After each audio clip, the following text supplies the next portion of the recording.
kulikengabana munnaye twawulidde nti famire zaatudde ne mugabana byabadde bitya? Byatambudde bulungi. Okay. Basheeki bazze bakulibwa Ssekabaka Sambe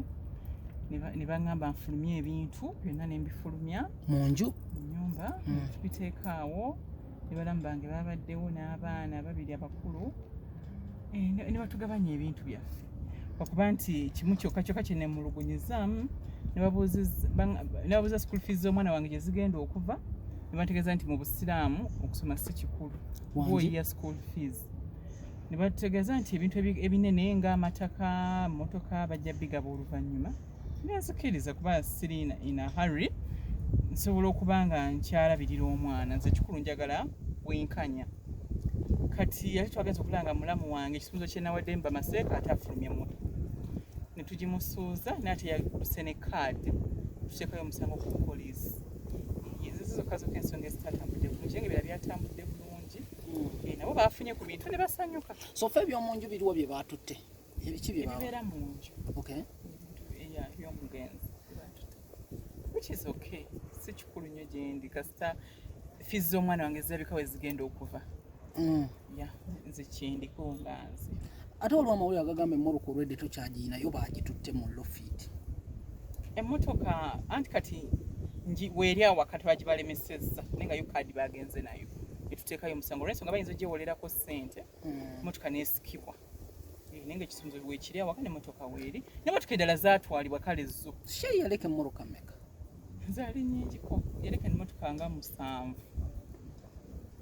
kubanga waliwo neyange yali mu bondi nayo nagibabuuzizza tebampadde ansa naye essaawa eno tulaba Prado walinga waliwo emuzaalaga anti simanyi kyetagano nnyo kuba Maseeka abo bakunnyonnyola emmotoka zezaalaga gwe toliiwo okuzirwanirira ng'omukyala anti mpolampola nwana mpola okulaba nga abaana ba Seeka bonna kubanga era baali babakendezza nga bagamba yalina abaana 3 kyokka nga omusajja alina abaana be 5 ekyo nenkirwanirira nekiyitamu abaana ne babakkiriza 5 kati ebintu ebyo balina okubifuna mu 5 nga gwolina bameka? ninamu omu Anwali ajja funa nti kakati yatutte ekisi kyekikulu kubanga obusiraamu buba bulina bye baamuwa abaana balinzi bafuna byenkanyi omulenzi wafunidde ddaba omuwala afuna half kati omukyala nofuna 1/8 kati gwe mu byonna oyagala bakulekere kinaki? nze kulanga sirina nnyo kyenjagala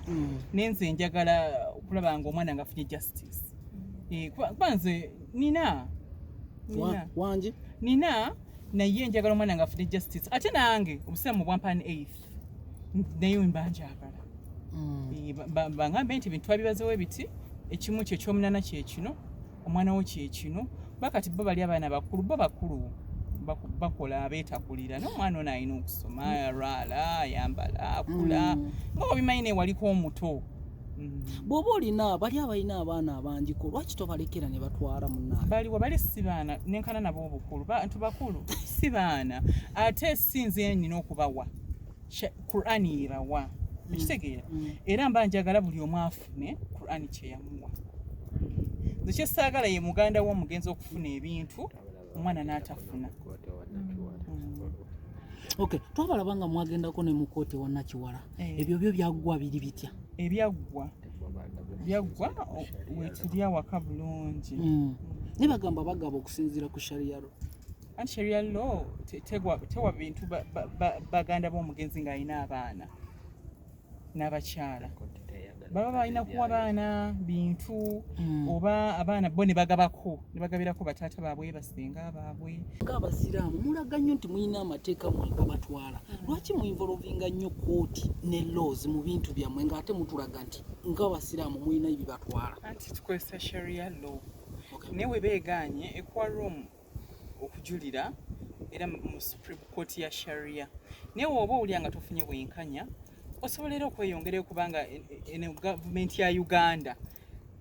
waliwo court eya waggulu gy'osobola okugenda efuga like the Constitution of Uganda oba bino biganye oyinza okwekubirako enduulu eri ng'olaba waliwo unfairness. Mu mbeera ng'eno ey'okusikangana how safe are you? Allah yakuuma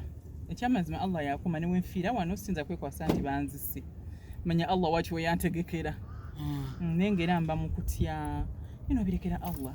kuba Sheikh yafanza ani atagenda ffena tugenda time yokka ya kusookayo busoosi tofuna kutiisatiisibwa ya okufuna naye n'oguma. Okay, ebintu ebikalu ng'ettaka n'ebirala byo bagenda bigabadde because mwatandikidde ku bya munyumba. Simanyi kuba muneesinze ngaba kakyetekesa kubuuzako kuba maseeka abo ne bakubulya dduka n'abigaba. Naye nga mu bufunze gwe toli mumativu na kintu kyalabise at first. Nze siri mumativu okubeera nga babadde emmotoka yange bagifulumya awaka ate nga batugambye nti ebintu ebikalu byagabwa leeta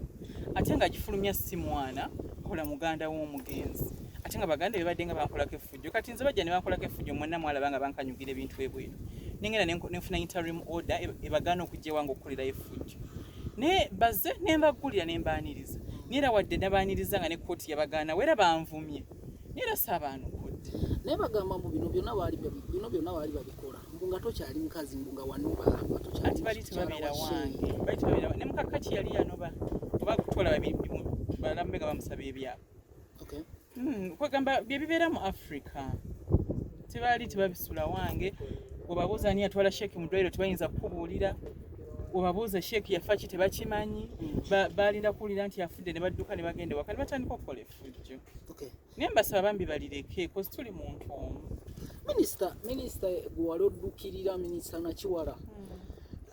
yagaya ebintu byammwe byamusukkako kati oddukira wa ebiki ebyamusukkako kozi yakola ekye nakimala emmoroka yeeno eno yange because ekifaananyi kirabise emmoroka ebadde eringa Prado zifaanagana kati Sheikh yagulanga bifaanagana eyiye efaanagana n'eyange naye nga number plates ze zaawukana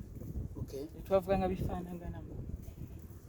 guno omuyaga gukulekawa bino ebijja bikuwuubawuuba bifuula strong era n'ennyongera okwewaayo okulwanirira abakyala bonna gye bali n'okuba inspiringa ne mbagumya nti omwami waafa guma nywera obeerewo okuuma abaana tebakukangakanga mbu odduka onoonya omusajja akuwasa nti onoonya obuyambi gumawo obeerewo okulwa abaana obakuze byongera kuŋŋumya bikongera kuguma era tonafuna na kirowoozo kigamba akanfune n'omuntu omulala ebbala nnoonirira kaŋŋende